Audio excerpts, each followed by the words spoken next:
porque Ele despedaçou e nos sarará, fez a ferida e a ligará. Depois de 2 dias nos dará vida, e ao terceiro dia nos ressuscitará, e viveremos diante dele. O 3 diz, versículo maravilhoso: conheçamos e prossigamos em conhecer o Senhor. Como a alva será a tua saída, e ele nos guiará como a chuva serôdia que rega a terra. Porque te farei, ó Efraim? Que te farei, ó Efraim? Que te farei, ó Judá? Por causa da vossa beneficência.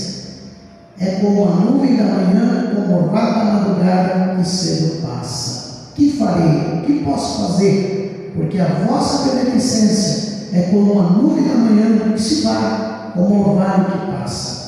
Por isso os abalti.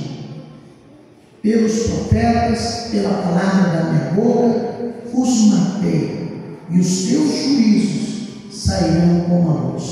O 6 diz: porque eu quero misericórdia e não sacrifício, e o conhecimento de Deus mais do que holocaustos. Mas eles transpassaram o concerto com Adão, eles se portaram aleivosamente contra mim.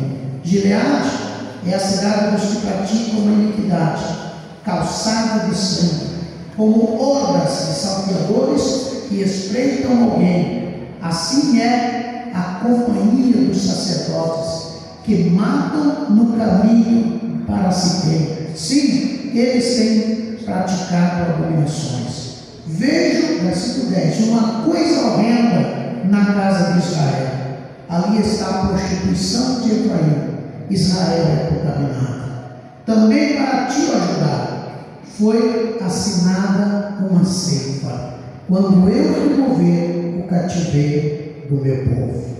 E aí então esse profeta maravilhoso, Oséias, tem muita coisa boa para falar dele. Ele chega no capítulo 7, trazendo uma descrição de tudo que esse grupo de Israel praticava, chamado Efraim, ao ponto dele dizer no versículo 8 do capítulo 7: Efraim é um bolo que não foi virado.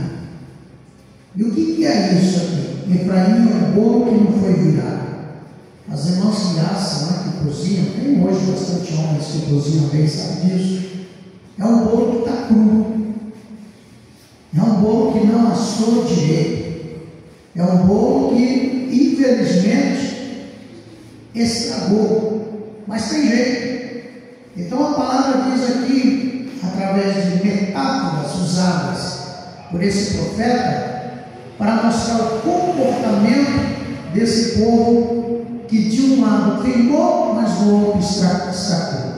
O que isso significa para nós? E não adianta fazer muita coisa de um lado, mas deixar a desejar do outro. Não adianta ter uma excessiva santidade de um jeito, mas ser carnal do outro lado. É isso que Deus está dizendo aqui do povo de Efraim. Deus denuncia aqui 4 coisas que não são muito agradáveis e que entristeceram o Senhor. Pecado. A segunda coisa é que não havia arrependimento em Efraim. E a terceira, eles não pediam perdão e menos ainda perdoavam. Então, estavam sem a graça de Deus. Porém, esse texto vem como um alerta, porque ele revela a tristeza de Deus.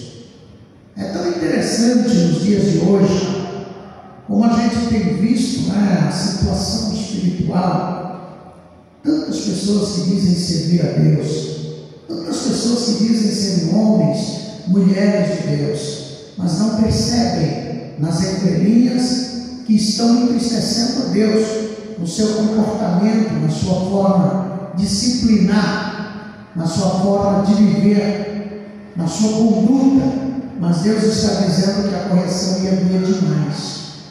Deus está dizendo que não ia ser fácil para esta nação sobreviver ao castigo de Deus. Por quê? Porque até comentava com a minha esposa sobre a lei da semeadura. A gente acha que não vem, mas a Bíblia é muito clara sobre isso. Vem, que a gente planta, a gente vai colher lá na frente. De uma forma ou de outra vamos colher. Então é preciso que a gente tenha cuidado para não entristecermos a Deus como essa nação fez nesse capítulo 7. Que as nossas atitudes, os nossos comportamentos não venham entristecer ao Espírito Santo, até porque vivemos nos últimos dias, vivemos nos últimos momentos da igreja na terra, mas só crente acredita nisso, só salvo dá ouvido a essas coisas, só quem crê na palavra de Deus, só quem aceitou de Jesus de verdade, tem uma vida convertida, vai ouvir a palavra de Deus e vai entender que não é tempo de brincarmos mais, que não é tempo mais de ficarmos em coisinha para lá ou para cá, é tempo de assumirmos o nosso compromisso com Deus, a nossa posição diante de Deus. Não falo diante do pastor ou diante da igreja, não é diante de Deus mesmo. O pastor é um homem, a igreja é um prédio. Agora, como que eu me comporto diante de Deus? Essa é a grande questão. Esse é o grande porquê eu lendo esse texto, achei interessante compartilhar com os irmãos, porque eu fiquei encantado com esse versículo. Efraim é um bolo que não foi virado. E isso é fácil de fazer um teste. Vai lá, faz uma massa de pão lá, coloca no forno e deixa lá. Deixa lá. É que hoje é diferente, né? O pão da época, ele era chato, pão sírio, tipo um pão sírio. E você tinha que virar os dois lados. Você não podia deixar assar de um lado, ele não podia assar demais de um lado. Para haver um equilíbrio, ficar saudável, para degustação, para que a pessoa não tivesse dificuldade para comer, ele tinha que ser assado dos dois lados. E quando se está no deserto, então, se prepara a massa, né? Se põe uma camada de areia, ele assar, vira, depois você tem que limpar aquilo ali, bater aquilo ali e comer o pão. Mas se ele queima do lado, então vai ser difícil, vai ficar complicado. Então ele tem que assar por igual. Isso significa que a gente tem que ser convertido por igual. Não existe conversão meia-meia. Não existe a pessoa só crente nisso, mas aquilo ali eu deixo a desejar. Não. Ou somos convertidos ou não somos. Ou somos servos e servas de Deus ou não somos. E essa balança não é o pastor, não é a Bíblia. É a Bíblia, na verdade, é Deus. Não é o pastor. Não são palavras de homem, são palavras de Deus. Então eu achei interessante compartilhar isso, porque primeiro eu preciso ouvir isso. Eu quero mudar cada dia. Isso eu tenho falado aqui, mas eu estou despreocupado. Porque a salvação ela é individual. Ela não é, eu não salvo ninguém aqui, ninguém me salva. Então cada um sabe como está se comportando diante de Deus. Eu só sei, irmãos, que eu tenho uma missão aqui. Para que ela terminar, terminou. E eu estou cumprindo conforme Deus está me ordenando. Ontem conversando com o pastor, eu tenho que fazer a vontade de Deus. Desde quando Deus me chamou, irmãos, eu nunca fiz nada assim no intuito de fazer a vontade de quem quer que seja. Eu tenho que fazer a vontade de Deus. O que prevalece, irmão, dentro da igreja, não é o meu pensamento. Não é o seu, não é o do Alex, é o que está aqui, é o pensamento de Deus. Então, se a igreja não se rege por isso aqui, ela não é igreja. Eu podia ser um pastor presidente e determinar. E se eu determinasse coisa fora da Bíblia, o verdadeiro crente não vai cumprir. Então, existe uma questão muito grande quando se trata de estar à frente de um trabalho. Vamos citar um exemplo bem peculiar, bem interessante. Saul. Não tinha lá um profeta, não era o profeta Samuel que governava, ele não era o juiz, quando tinha pendências, não era ele que julgava. E o que o profeta fazia? ele ia lá consultar o sacerdote, ele ia lá consultar o Urim e o Tumim, ele ia ver como é que Deus tratava, através das pedras, como Deus falava, das mãos do sacerdote. Mas o povo cansou, irmão Josimei, de ouvir Deus. O povo cansou de ouvir a voz de Deus. O povo passou a gostar de ouvir coisas bonitas, filosofias. E eu hoje tive uma preocupação muito grande quando orava. Muito grande mesmo. Porque tenho muitos amigos aí, são grandes igrejas. E eu estou vendo que a gente está indo para o caminho mais de ser superstar do que usados por Deus. Quem prega, quer pregar para agradar a multidão. Quem canta, quer cantar para estar no palco, na evidência. Quer estar ali na frente, os aplausos, as pessoas ovacionando, os elogios. Mas Deus ainda continua querendo o culto do mais simples e singelo cristão. Daquela pessoa que, como a irmã disse aqui, não sou cantora, mas é adoradora. A Bíblia diz que Deus procura os fiéis na terra. A Bíblia diz que os olhos dele são como chamas de fogo e fica procurando os fiéis na terra. E tomara a Deus que Ele te veja e me veja como um desses fiéis. Porque naquele dia muitos dirão: Senhor, eu profetizei, eu curei, é mesmo? Eu fiz isso, eu fiz aquilo, eu estava lá, é mesmo? Mas, para longe de mim, você é maldito, eu não te conheço. É o que está nas Escrituras. Nem todos que me dizem Senhor, Senhor, ou nem todos que dizem Senhor, Senhor, herdarão o reino dos céus. Mas esse sermão não agrada mais. Esse sermão não é mais para ser ouvido. Não arranca, como diz aí fora, não arranca a glória. Ah, pastor, de novo essa pregação assim. Eu quero ver o negócio mover, eu quero. Se o Espírito Santo não mover na tua vida, não sou eu que devo fazer esse movimento. O que move o crente é acreditar na Bíblia Sagrada. O que está sendo exposto aqui é uma escritura que Deus usou um profeta para escrever, digna de respeito e aceitação. E só porque ele não fala que você é curado, só porque ele não fala que Deus vai me abrir porta, só porque o texto é mais um texto de alerta, porque todo o esboço do capítulo 7, eu estou lendo aqui, olha, não é uma coisa fácil, mas é uma situação que um povo estava cometendo contra Deus. E a primeira denúncia aqui, corrupção. Aqui, o versículo 7, o capítulo 7, versículo 1, o versículo 2, fala do fermento da impiedade. Sabe o que é uma pessoa ímpia dentro da igreja? O 3 e o 4 fala da iniquidade do coração. É você estar num lugar, mas o seu coração está iníquo. Você não se sente na presença de Deus. Você não se importa, ou a pessoa não se importa mais com a graça e com a presença de Deus. Olha só o versículo 7 do capítulo 7. Eles se tornaram, se você ler aí, indiferentes e incapazes de reconhecer a presença de Deus, de sentirem a presença de Deus.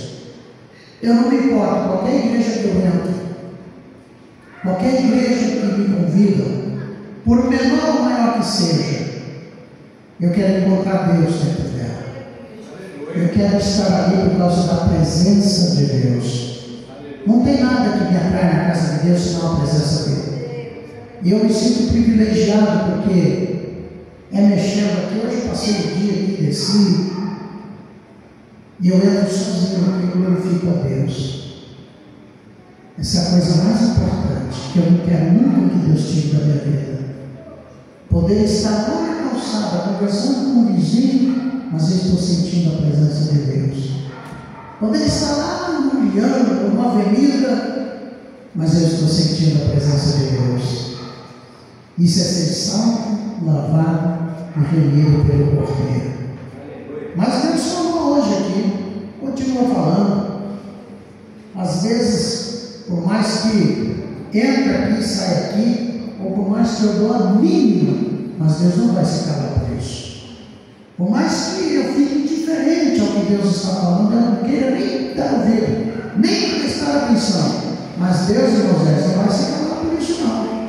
A responsabilidade é da quem recebe, da forma que recebe. É da forma que recebe. Se fosse antes, a gente não seguia aqui, mas que o Espírito Santo faça bem a nossa alma. A gente aprenda o que é a palavra de Deus.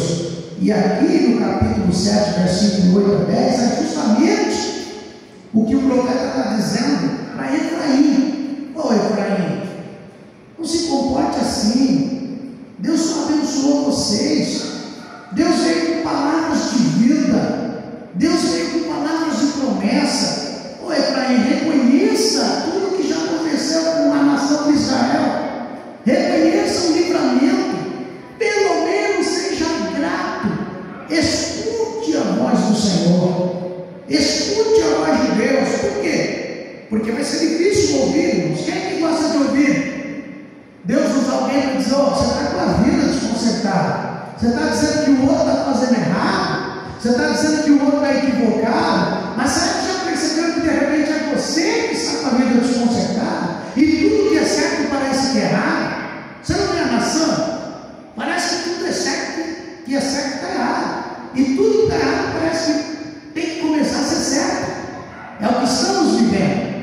Agora, eu não levaria isso para casa hoje. Faça um exame na tua vida, assim como eu tenho que fazer na minha. Até que ponto eu sou de fato convertido? Até que ponto eu sou de fato um crente de verdade? Ou eu estou aqui por estar? Eu estou aqui para passar o tempo. Opa, me veio uma palavra aqui. Eu estou aqui para ver o que vai acontecer. A questão é sua. Eu estou aqui para servir a Deus. Eu estou aqui para fazer a obra de Deus. Moisés? Alguém chega para você e pergunta: por que você está lá? Estou vendo o que vai acontecer. É mesmo? E como é que fica Jesus nessa história? Então quer dizer que esse prédio foi construído, tem uma pedra fundamental, não foi nada de Deus. Quer dizer que essa casa aqui, Deus não está nela. Não. Graças a Deus, eu acredito que assim como eu estou aqui por causa de Jesus, eu acredito que você está aqui por causa de Jesus. E se não for, irmão, é melhor estar no churrasco, é melhor estar na festa junina, do que pagar um preço muito caro, como Deus está cobrando de Efraim aqui através do profeta. Essa pergunta: a gente acredita que ainda tem profeta de Deus? A gente acredita que Deus ainda fala? Ou será que tudo que é falado é só um homem falando? Foram homens falando, mas que a palavra cumpriu. E eu vou citar um deles, o próprio Saul. O povo: Samuel, estamos cansados de ter esse homem aí na frente. O senhor está velho, está cagado, não serve mais não. A gente não quer mais profeta não, viu? A gente não quer mais juiz não, porque o juiz tem que julgar. Aí vocês querem, a outra nação tem lei e o outro tem lei. Irmãos, como diz o brasileiro, vamos deixar cair a ficha.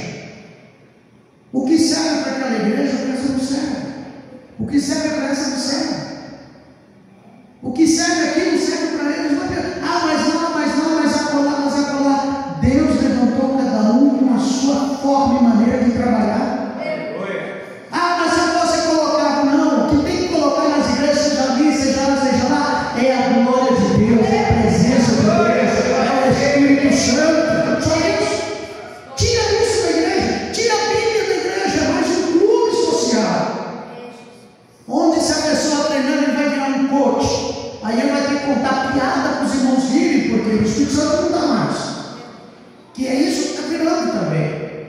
Aí nós vamos ter que trazer aquelas pessoas aqui, o cabelão aqui, Deus abençoe cada um deles, brincando aqui, de cruz de cabeça para baixo, gela a cabeça, um lado amarelo, aquelas guitarras assim no formato de estrela e pulando e cantando, por quê? Porque não é mais igreja. É palco, é show, mas Deus ainda procura verdadeiros adoradores que o adoram em espírito e em verdade. Deus não quer um lado assado, preparado, cozido, o outro cru, não. Tem que ser crente por completo. É isso que Deus está dizendo para ele. Não adianta me servir a meias. É do jeito que eu acho, do jeito que eu entendo, não. É do jeito que Deus estabeleceu, que Deus achou. Minha porta para a vida é para ir, porque a coisa vai ficar feia do teu lado. É o que o profeta está dizendo. Mas aquela nação de Israel lá atrás decidiu: não quero mais profeta. Nós queremos um rei. Não demorou muito. O rei começou a desobedecer a vontade de Deus. E aí o demônio pegou o rei, que foi ungido. Deus até permitiu. Então cuidado com a permissiva vontade de Deus. Tá bom, você quer que seja assim? Então vá. E tem algumas delas na Bíblia. Lembra do Balaão? O Balaão foi a permissiva vontade de Deus. Vai lá, profetiza contra Israel. Só que Deus transformado em bênção. Tem muita gente dentro da igreja vivendo na permissiva e não na boa e perfeita vontade de Deus. Mas que você possa viver na boa e perfeita vontade de Deus. Que eu possa viver essa boa e perfeita vontade de Deus. Sabe qual foi o fim trágico de Saul? Por ser um bolo que não foi assado, que não foi virado, assou do lado, mas tinha um lado carnal, tinha um lado que buscava Deus, mas ele deu mais lugar para o lado que não buscava Deus, as suas emoções, os seus achismos, os seus pensamentos. Esse lado prejudicou Saul. O que aconteceu com Saul? Persegue Davi. Davi para Saul era o inimigo, era o demônio, tenta matar de todo jeito. Mas Deus havia escolhido um jeito Davi desde novinho. Era quem Deus usava. E infelizmente sempre vai ser assim. Quem Deus usa incomoda muita gente. Quem Deus usa atrapalha muita gente. Por quê? Porque quem Deus usa não vai ficar só massageando o ego, não. E quem Deus usa não tem medo de falar, não tem medo de tomar as atitudes na direção de Deus. Porque sabe que se não falar, se não fizer o que Deus quer, quem Deus usa vai pagar preço. Deus vai pedir conta. Então a Bíblia diz assim: quer ouça, ou quer nem ligue, quer deixe de ouvir, profetiza, prega, porque os que não ouvem, está lá em Jeremias, ainda vou falar de Jeremias, são casa rebeldes. Olha que texto interessante. Então, que ponto eu estou? Agora eu tenho que me colocar nessa pregação. Eu sou um povo que está assado de um lado e está cru do outro. Sabe o que significa isso? 2 pesos e 2 medidas. Sabe o que significa isso? Moeda de 2 lados. Mas dentro da casa de Deus não funciona. Dentro da casa de Deus, ou eu sou, eu não sou. Na balança de Deus não funciona. Sabe o que é, Josimeiro? 2 caras. 2 caras. Que amor é esse? Que consideração é essa? Outro dia o irmão é uma bênção, agora o irmão não é mais. Outro dia tinha Deus na vida, agora não tem mais.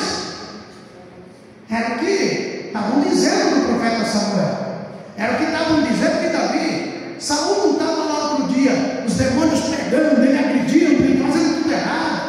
E traga alguém que saiba tocar bem para que me acalme. E aí o Davi, com seu instrumento, os demônios saíam de Saul. Mas de repente o Davi não serve mais. O Davi não presta mais. O profeta Samuel, Deus não tinha dado tanto livramento para Israel, por que agora não serve mais? Esse é o mal de muita gente que se diz servo e serva de Deus. Acaba que perde alguém que Deus colocou e o prejuízo fica muito grande.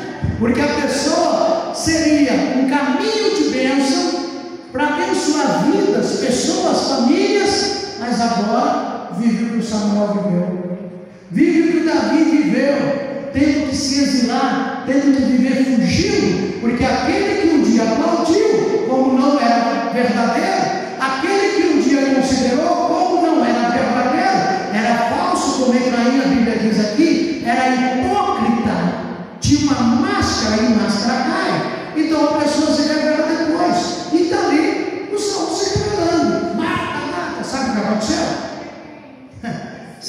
entrou numa situação tremenda por causa da lei da semeadura. Os filisteus viram que Davi não era mais do exército de Saul. Vocês olharam os feitos de Davi, não é brincadeira não. Enfraqueceu o exército, os filisteus descobriram e foram para cima de Israel. O rei dizendo: nós não vamos perder essa guerra, não, vai todo mundo. Mas acontece que um bocado de soldados sinceros de Saul migrou para o exército de Davi. Viveram na caverna de Adulão escondidos para não morrerem, famílias. E sabe o que o rei determinou? Todo mundo que apoia Davi, todo mundo que considera Davi, mata a família inteira. Olha o estrago que o Saul fez, porque perdeu a direção de Deus.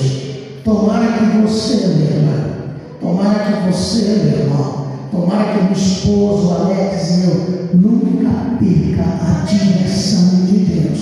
Perdeu, acabou tudo, já era.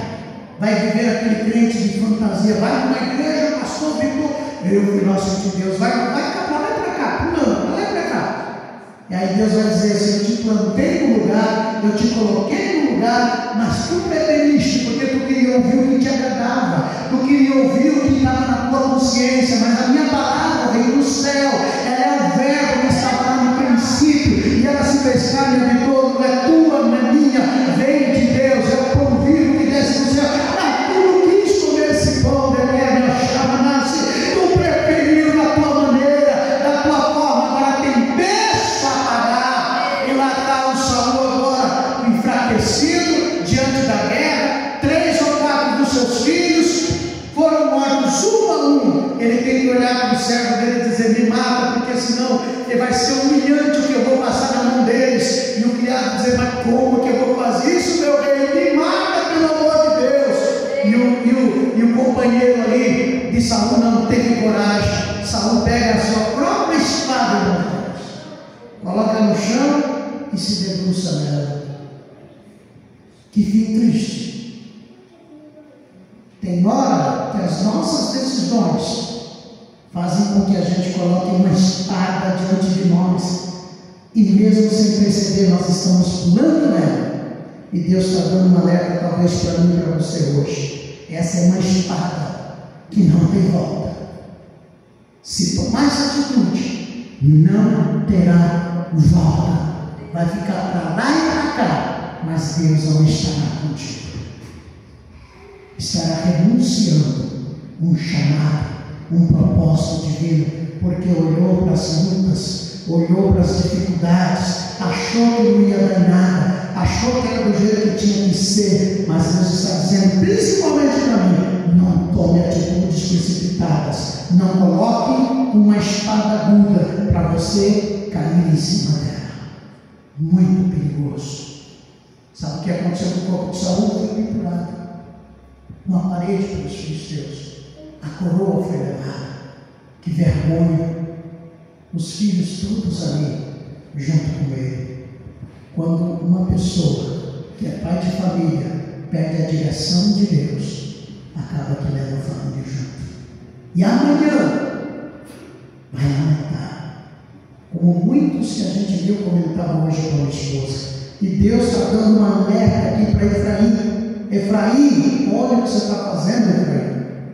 Eu não chamei você para ser assim. Pode olhar no versículo 1, capítulo 7, versículo 2. Efraim, que fermento é esse que está entrando, que está levedando vocês? Que confusão é essa? Que murmúrio é esse que está se espalhando entre vocês ali aqui, Efraim? Parem com isso. Isso não me agrada, Efraim. Não é esse o caminho. Olha o versículo 4. Que coração é esse, com maldade, com pensamentos que não provém do meu espírito, Efraim? Pode olhar o 7, versículo 7. Vocês estão muito diferentes. Vocês não têm força para se levantarem, Efraim. Vocês não têm mais temor. Vocês não têm mais prazer. É tão interessante porque Efraim, quando saía para outros lugares, se sentia bem, se alegrava. Mas na própria casa, Efraim se sentia perdido e vazio. O que adianta, irmãos? Eu senti Deus, olha que igreja, na outra, mas na minha igreja eu sou tão apagado, tão apático. Na minha própria casa eu não me sinto bem. Será que a igreja tem nada? Será que o pastor tem pecado? Ou será que tem alguém que está? E agora? Peraí, vamos lá. O profeta ficou tantos anos, Israel só teve vitória. Israel pediu um homem, entrou um homem, só veio confusão. Porque entrou um homem. Então o profeta não estava errado. O profeta estava certo. E sabe qual foi a ruína de Israel? Olha só. Um dos filhos de Saul, o Jonathan, tinha um garoto chamado Mefibosete. Quando a mulher que cuidava dele tentou fugir, ela tropeçou, o menino caiu, se arrebentou todinho e foi ficar lá em Lodebar, vivendo na miséria. O único filho de Saul que não tinha chamado para nada, nem liderança para nada, assumiu Israel. E aí então, na primeira batalha entre os soldados de Davi e os soldados de Israel, morreram 300 de Israel. Foram perdas e perdas. Que eu tenha isso na minha consciência, que as minhas decisões foram da direção de Deus, porque eu achei que era dessa forma, porque eu queria que fosse assim, porque eu gostaria que fizesse isso, mas eu só penso que tem que ser assim, eu só gostaria que fizesse isso, mas eu não vou lá pegar e ajudar a fazer o que tem que ser feito. Foi isso que aconteceu com Israel. E é isso que está acontecendo com Efraim. Se misturaram. E houve a perda, está aí no versículo 8 e 9, da identidade. Porque se mistura. Vai para lá, vai para cá, vai para lá, vai para cá, vai para lá, vai para cá, vai para lá. E aí vai abandonando. Sabe o filho pródigo? Vai deixando a casa. Quando vai ver, não tem mais sentimento, nem amor. Já não se sente bem em casa. E aí eu pai, me dá minha parte, que eu estou indo embora. Sabe qual é o final de quem faz as coisas assim? Bolota-se o corpo. Claro que é uma forma de linguagem. Mas, no versículo 10, o Senhor revelou através do profeta: Efraim não conseguiu se consertar comigo. Efraim não conseguiu buscar a minha presença. E aí, irmãos, vem as consequências. Irmã, é triste as consequências. Muito triste.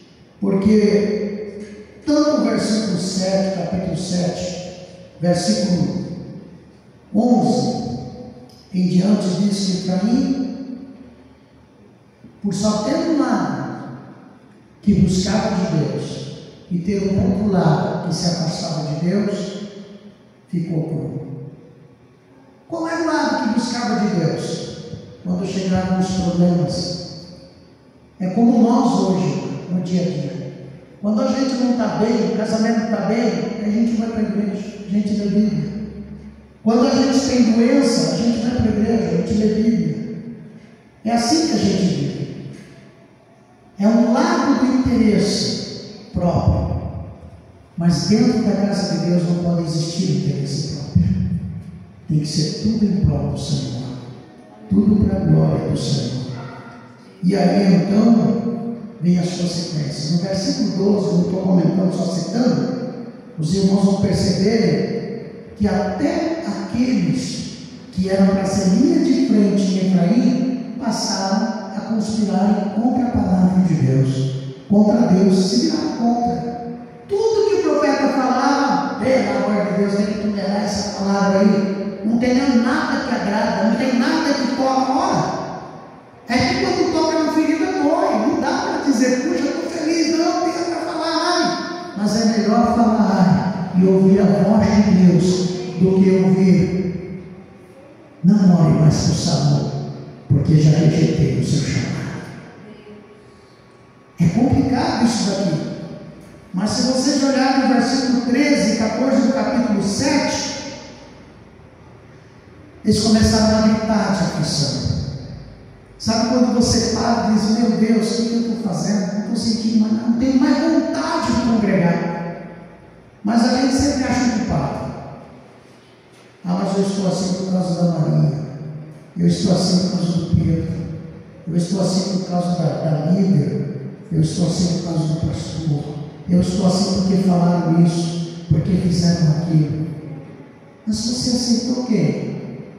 A Maria, o Pedro ou a Jesus? Que mal Jesus faz para alguém?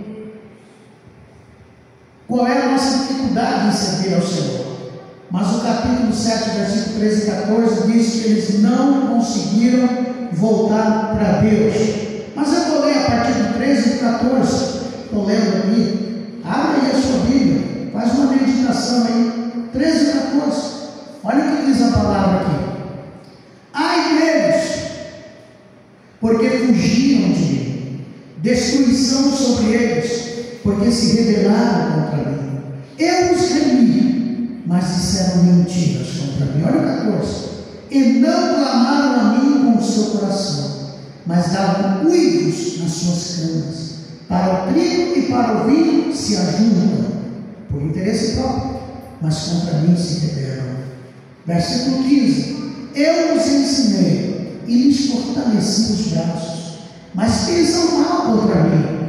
Eles voltam, mas não para o Altíssimo. Fizeram-se um marco enganador. Caem a espada dos seus príncipes por causa da violência da sua língua. Esse será o seu escárnio na terra do Egito.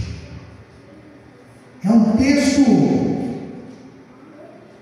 que eu ponho a pensar: meu Deus, que o Senhor tenha misericórdia de nós, que o Senhor possa, através da sua palavra, nos virar no fogo do Espírito, nos aquecer e queimar o que está com em nós. Talvez Deus esteja chamando a minha atenção sobre isso. Não fique cru, porque vai dar errado. Ninguém consegue comer nada cru. É desagradável, é inaceitável. Não fique cru, porque cru você está na carne. E as obras da carne lutam contra as obras do Espírito. E o Senhor está sendo muito claro. Não dá para aceitar o que está na carne. Porque Jesus, quando conversava com a mulher samaritana, ele diz assim: olha, mulher, é certo que te ensinaram que você deve adorar lá no Monte Gerizim. É certo que ensinaram que todo mundo tem que adorar em Jerusalém. Isso virou uma briga entre vocês, entre samaritanos. Virou uma briga. Quem é verdade, quem não é, quem está certo, que igreja que está certo, que tempo que está certo. Mas quer saber, mulher? São só opiniões humanas. Eu vim quebrar esses paradigmas. Eu vim jogar, desfazer tudo isso que está errado.